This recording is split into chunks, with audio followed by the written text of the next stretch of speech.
Okay, let's unpack this. The year is 1808. Right. The Spanish crown, the government, the intellectuals in Madrid, they're all caught up in Napoleon's orbit, aren't they? Completely. Yeah. He's really asserting his dominance across the continent. And then he installs his own brother, Joseph, on the Spanish throne. Which predictably ignites this incredibly bloody popular war of resistance. Yeah, the citizens of Madrid rise up on May 2nd. And the French clamp down hard, immediate, terrifying, merciless. A mass execution of Spanish citizens the very next morning, May 3rd, 1808. And that dark day, that really defining moment in Spanish history, it inspired the painting, didn't it? A canvas that feels like the absolute peak of the Romantic age. It really does. Yeah. By Francisco Goya. It's the perfect starting point, I think. It is, because Goya's life itself is just this incredible study in contradictions. You know, he starts from really quite humble provincial beginnings and somehow navigates the whole court system to become, well, the most successful, most famous, probably the most socially important Spanish artist of his era.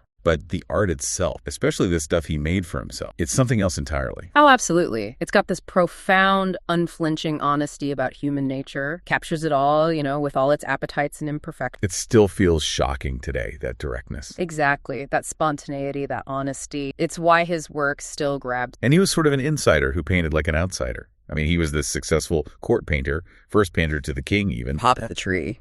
But he was always pushing things, wasn't he? He faced serious charges in his life. Treason, even obscenity before the Spanish Inquisition, one of his private... Right. And that tension, that's really key to understanding him, I think. His evolution. It's this long career that starts out with, you know, bright, almost frothy lyrical works for the royals. Yeah, the tapestries. Exactly. But then it turns irrevocably dark. And the catalyst is this massive personal tragedy. The illness in 1792. A mysterious illness strikes him down, nearly kills him. And leaves him permanently deaf at age 46. Totally deaf. Huge blow. That deafness feels like the absolute turning point. It must have threatened to just completely isolate him. You'd think so. But then as his country is being torn apart by war and division, that very isolation, it seems to free up his artistic imagination somehow. So the work becomes more inward-looking, more savage. Definitely more introspective, and far more horrifying at times. He really was this artist of profound human emotion, living through these incredibly troubled times, bearing witness, unflinching. So our mission today, we want to unpack that journey for you. It seems almost impossible, really. How does this guy, who failed academically... Twice. Right, twice. How does he become the king's first painter? And what about the political compromises he had to make during all that conflict? They sound pretty tricky. Oh, they were. Very difficult concessions. And then, of course, the mystery surrounding his final terrifying series, the black paint, the ones he never ever meant for anyone else to see. That's the journey we're diving into. Okay, let's start at the beginning then. Goya's ascent. It wasn't exactly smooth sailing, was it? Often slow, often difficult, getting to that status of Spanish art royalty. No, not at all. And we really have to anchor him in his origins first. Francisco Jose Goya, born March 30, 1746. In Aragon. You know, dusty, a very traditionally Catholic region in northern Spain. His family was poor. His father was a gilder, struggling, decorating picture frames, religious objects. And the sources mention these fascinating cultural details. Like his first teacher, Jose Luzon in Saragossa, Luzon apparently had this side job working for the Inquisition. Yeah, it tells you so much about the intellectual climate Goya grew up in. Luzon's job essentially was to go around to churches and cathedrals and physically paint drapery, you know, clothes onto nude figures in older paintings. Seriously, covering them up. Covering them up because the Holy Office deemed them too shocking or improper. It gives you a sense of how stifling the artistic environment could be. Wow. So even with that basic training, Goya wasn't exactly the polished article the Madrid art scene wanted. Far from it. Maybe because of his background, maybe just his temperament. But Goya was fundamentally not an academic artist. Right. So when he tried to get into the Royal Academy in Madrid, which was the gateway, you know, to court patronage, to making real money, he failed repeatedly. When was this? He was rejected in 1764 and then again in 1760. The judges basically said his draftsmanship wasn't up to snuff. He didn't have that polished, controlled composition skill that the neoclassical guys in the capital had mastered. So rejected at 22. It really sounds like his early career was this provincial struggle against the established way of doing things, but he still had ambition, clearly. Oh, huge ambition. After those setbacks, he actually paid his own way to go on the traditional young artists tour of Italy in 1770. That must have been unusual for someone from his background. Very. And he later proudly claimed, this is part of his self-mythologizing, that he had no master except for his own invention and the great artists he saw in Italy. This idea of the self-taught genius is really core to who he was or who he wanted to be seen as. And his influence. He named three big ones. Velázquez, Rembrandt, and nature itself. It's fascinating he picked Velázquez and Rembrandt, kind of the masters of light and dark, public grandeur, and private introspection. How did he even begin to bring those two together early? Well, that's the magic trick, isn't it? Velázquez, the great 17th century Spanish master, he provided the model for the public artist, the court painter who could do elegance but also radical, striking realism. Right. Goya really admired Velázquez's painterliness, that ability to apply paint transparently, and his interest in character. Velázquez painted everyone, from the highest nobles down to, the dwarves and jesters of the Habsburg court. Goya wanted that same kind of... Okay, so Velázquez is the public face, the technique. And then Rembrandt brings the philosophic, the emotional counterweight. From Rembrandt, Goya gets that sense of mystery, the dramatic light and shadow chiaroscuro, the dark spiritual side, the focus on texture and raw humanity over, say, perfect classical form. So did he try neoclassicism at all? Brief. His very earliest work kind of touches on that strict neoclassical style, tight and severe. But he sheds that pretty quickly after coming back from Italy. He moves towards the expressive freedom he saw in those old masters admired. And the breakthrough moment.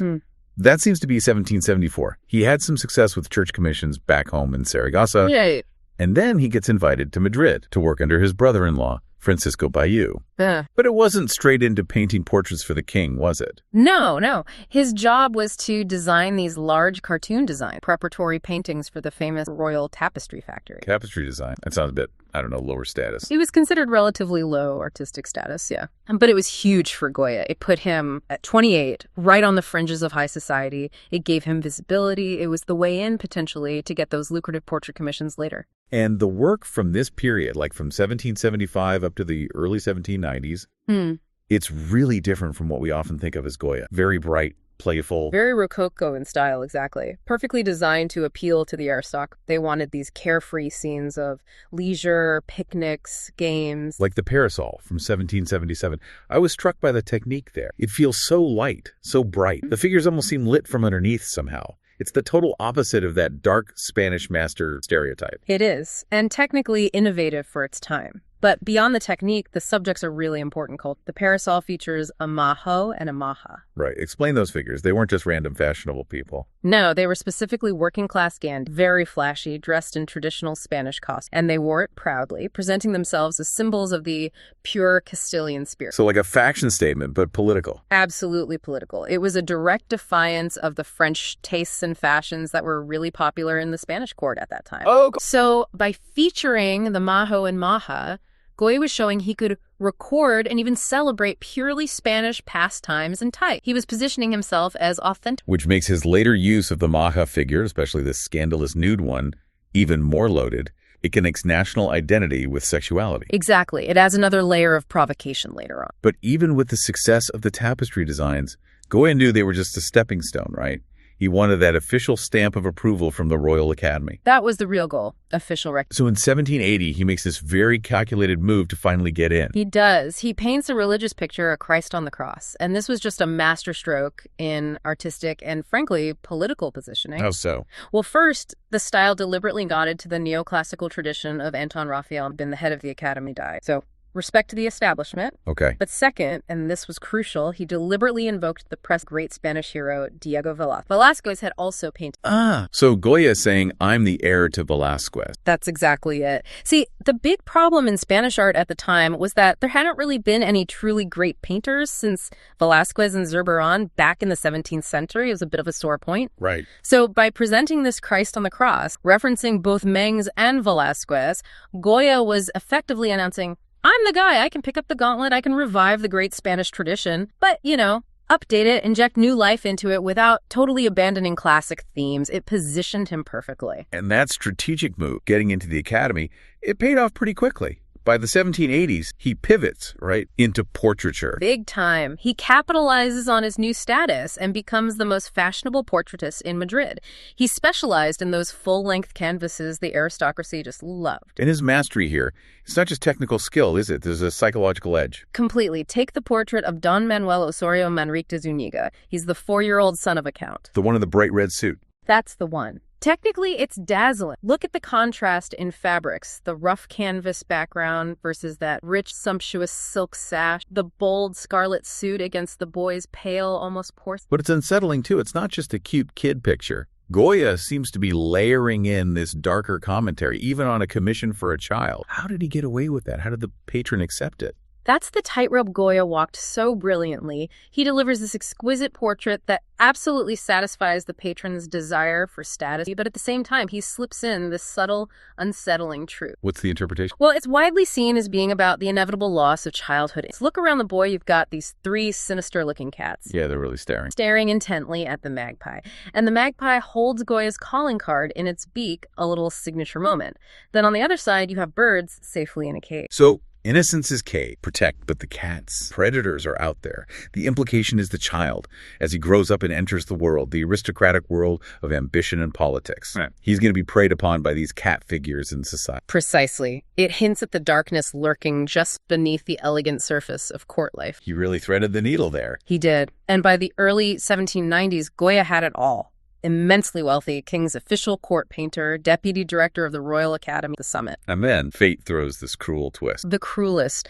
Late 1792, he's traveling down south to Andalusia, and he's struck by this mysterious, debilitating illness. Yeah, we know what it was. Still debated. Could have been typhus, maybe some kind of vascular issue. Some even speculate lead poisoning from his paints. We don't know for sure. But the result was catastrophic. Devastating. He nearly died. He was out of commission for a year resting. And the physical damage, it left him permanently and profoundly deaf at 46. Wow, total silence. Complete silence. And this isolated him from the social buzz, the political noise of the court. But ironically, that silence became his art. That's such a brutal irony. He actually wrote about it, didn't he? He did. In a letter during his recovery, he basically acknowledged the shift. He said that because he was no longer under pressure to, conform to official taste or deal with patrons buzzing in his ear. Literally. Right. He could now paint more or less what he liked. And did his work change immediately? What did that look like visually, right after the deafness set in? The shift was immediate and profound. His own personal visions, these darker themes, they started to dominate. This leads to what we call his cabinet pictures. Yeah, they're crucial.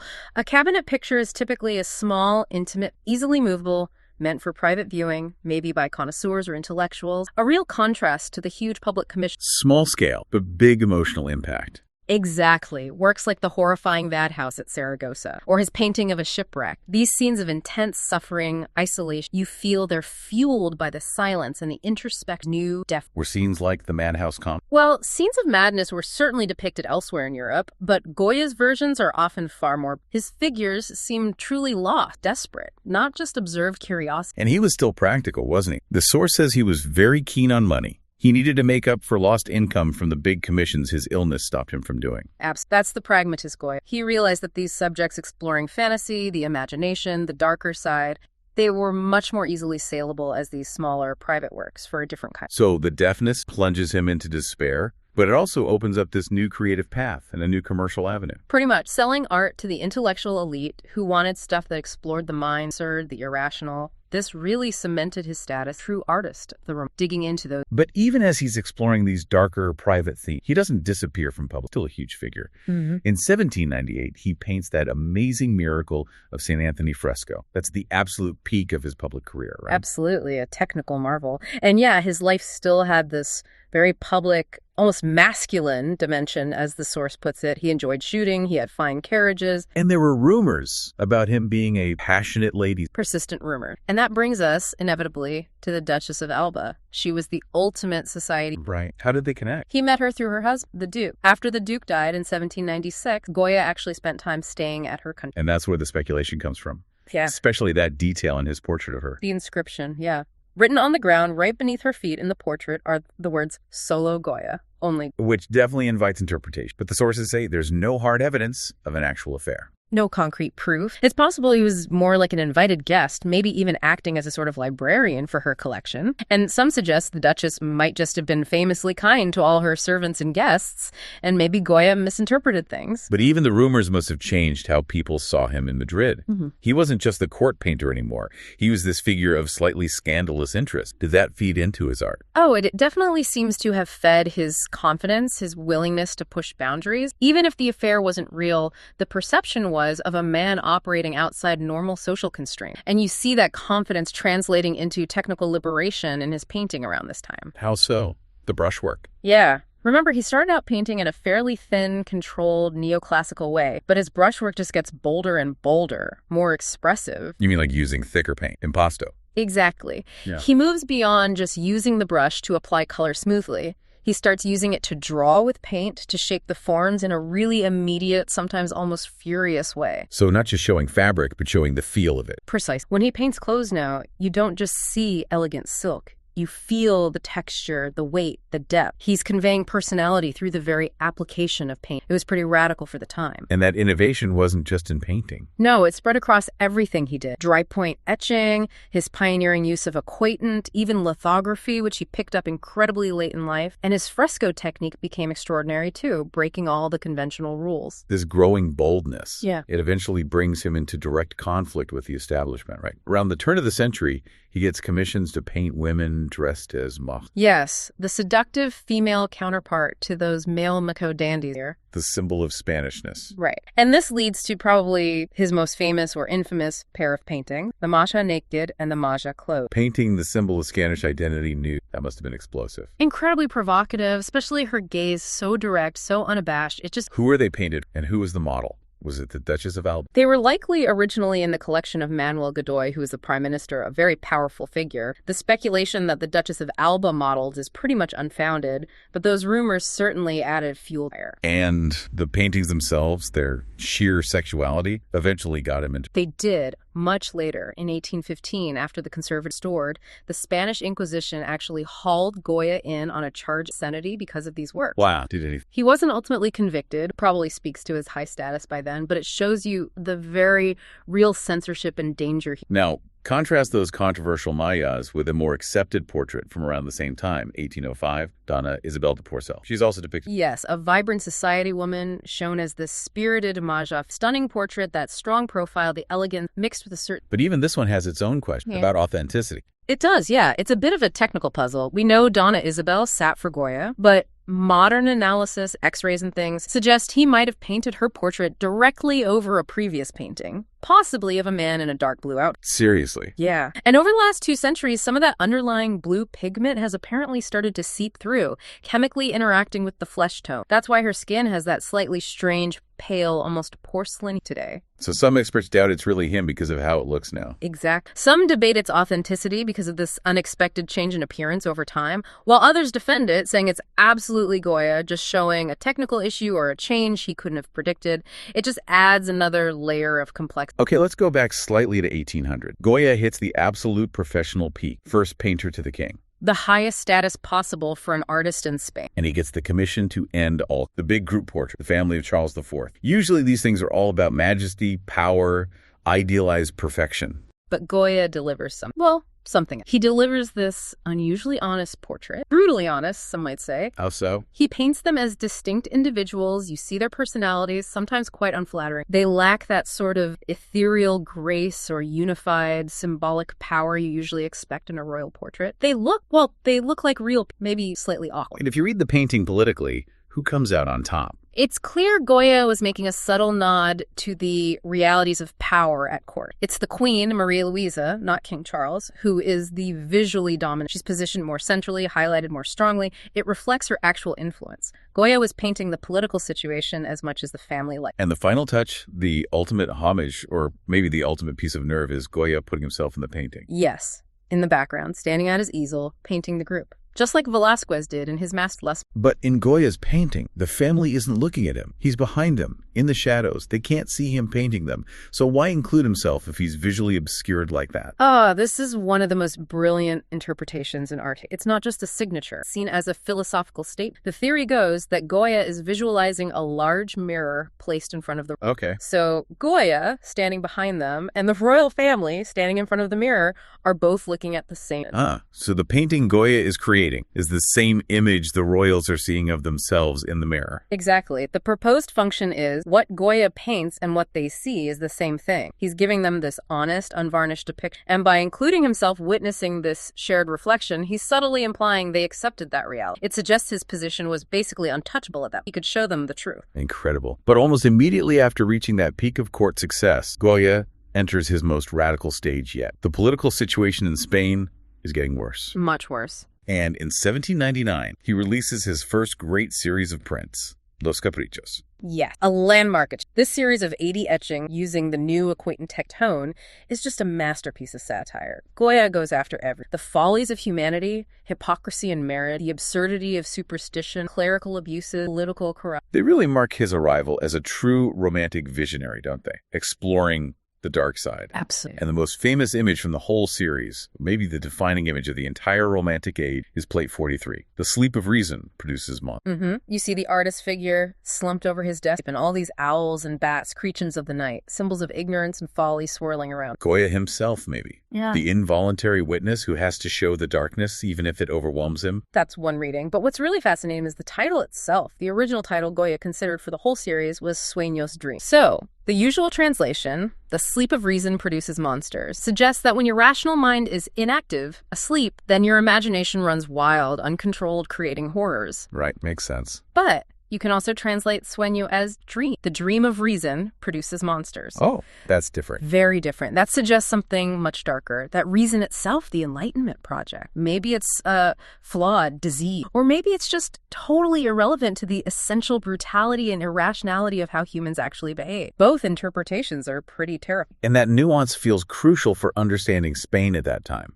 Because the Enlightenment, this age of reason sweeping across Europe, it hadn't really taken hold in Spain in the same way, had it? Not really. Spain was still, in many ways, dominated by these archaic institutions and ways of thinking. So outside the main cities, people were still living with superstitions. Very much so. Many Spanish people, especially in rural areas, still lived lives dominated by what Goya saw as absurd superstitions, irrational fears, almost a medieval mindset. You see that in his other work, too. Definitely. Think about a painting like The Burial of the Sardine from the 1810s. It shows this contemporary folk ritual marking the start of Lent. But they're so distorted, grotesque, almost manic. They look like they could have stepped right out of a 16th century painting by Hieronymus Bosch. It's like a visual argument that Spain hadn't really moved on. Exactly. That parts of society were stuck in the past. And the institution largely responsible for keeping it that way was the Spanish Inquisition. Right. They weren't still doing mass executions by this point, were they?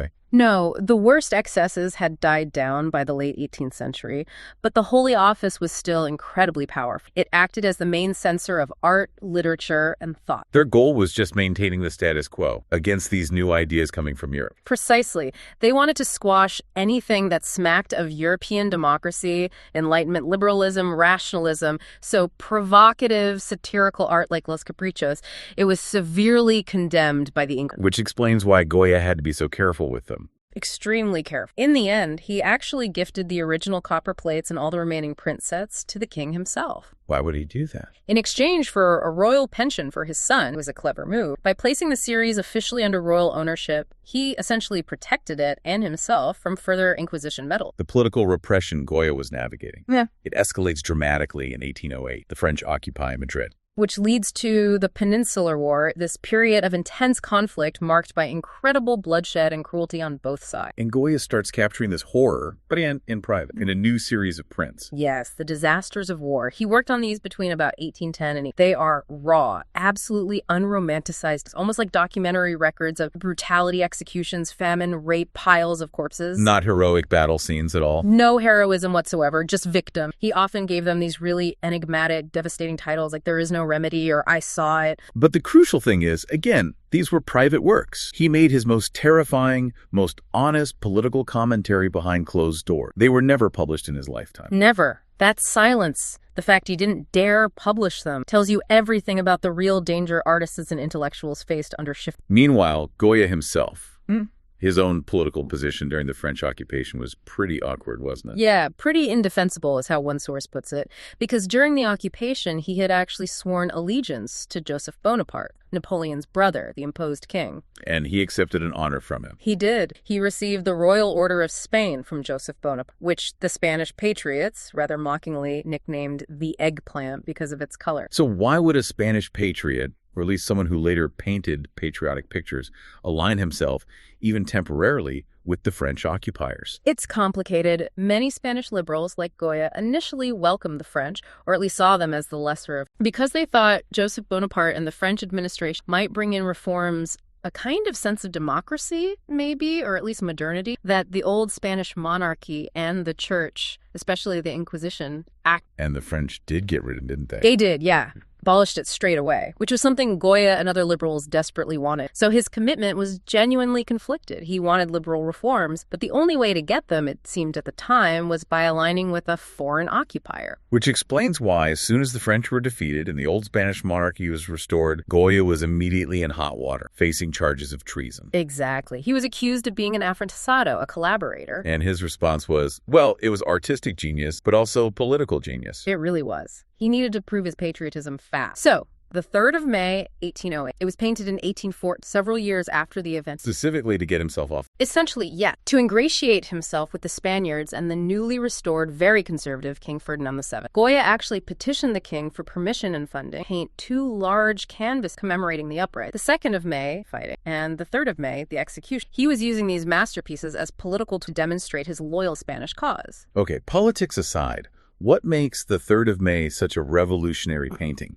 beyond just the horror of the scene? It basically invented modern warfare painting. Forget heroic charges and noble generals. This is street conflict. It's dark, it's urban, it's chaotic. The lighting is incredibly dramatic, almost theatrical, that single, harsh lantern illuminating. And it focuses everything on that central figure. The man in the white shirt, arms thrown up wide. It's often compared to a Christ-like pose, but he looks utterly human, terrified, despairing. And look at the others. They aren't singing national songs as they face death.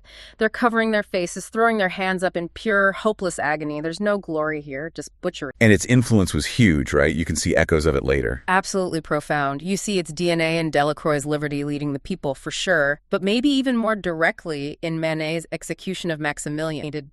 What did Manet borrow specifically? Manet clearly studied Goya. He uses that same low viewpoint, that same complete lack of romantic heroism. And crucially, Manet adopts Goya's technique of placing the executioners and the executed incredibly close. Right. The firing squad in the 3rd of May is almost point-blank range. Exactly. Goya eliminates that comfortable narrative distance. He forces you, the viewer, right up against the violence. Manet does the same thing. It's a direct inheritance. Goya had another major artistic response to the war, too, didn't he? The painting called the Colossus, around 1812. Yes, the Colossus, or sometimes called the Giant. It's this incredibly forbidding, powerful image. You have this terrifying, naked giant rising up, looming over the landscape. His back is mostly to us. What does the giant represent? War itself. That's the most common interpretation, the overwhelming impersonal horror of war. And below him, you see these tiny, tiny figures, people and animals fleeing in utter panic in all directions. The scale difference is huge. Deliberately so. Goya's furious, agitated brushwork perfectly captures their uncontrolled panic and desperate movement. Their diminutive size makes it clear there is nowhere that anyone can run to when war consumes the land. It's this vision of war as an